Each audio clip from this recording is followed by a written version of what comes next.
जीजी कहा थी जोड़ी ऊपर से लिखा के आवत है,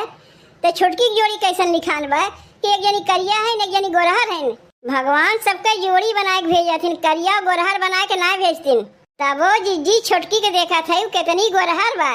और ओकरे मन से धुआक देखो करिया भुजैटा बा। का रे छोटकी, छोटकाऊ कौन ऐसन पुण्य कह के आ रहे कि तोरे जैसन गोर मेहरारू पाइन? जीजी हमें कैसे पता चले कि कौन पुण्य कह के आए रही? जहाँ माई बाप हमारे ब्याह कराए दिन वहीं चली आए। पुण्य कह के आए कि काव कह के आए तो वही जाने। अब काव हदम गोरहर गोरहर लगाए हूँ, तोहरे लोग नहीं गोरहर है उतना हूँ गोरहर ना है जितनी गोरहर तय है। जीजी गोरहर कम, मोटकी भैंसिया ज्यादा है। अरे कहाँ से पवले रे करियावा, कहाँ से पवले रे, कहाँ से पवले रे करियावा, कहाँ से पवले रे, कि ऐसन गोरा की में हरिया करियावा, कहाँ से पवले रे, कि इतना गोर तू में हरिया करियावा, कहाँ से पवले रे। अरे गंगा नहाइले रे कि कहूँ लड्डू चढ़ौले रे,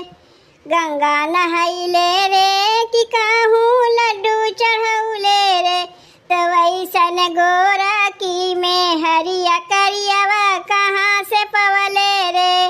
इतना गोर तू में हरिया करियावा, कहाँ से पवले रे, कहाँ से पवले रे करियावा, कहाँ से पवले रे,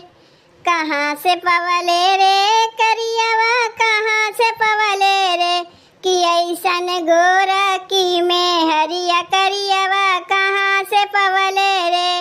इतना गोर तू में हरिया करियावा, कहाँ से पवले रे। बरम बाबा के पूजले की भूखल रहले सोमवारी रे, बरम बाबा के पूजले की भूखल रहले सोमवारी रे, गोरकन के हक मरले बाड़े रोवत हाथ पसारी रे, गोरकन के हक मरले बाड़े रोवत हाथ पसारी रे, कैसे पटवले रे करियावा, कैसे पटवले रे, कैसे पटवले रे करियावा, कैसे पटवले रे, कि इतना गोर तू में हरिया करियावा, कैसे पटवले रे,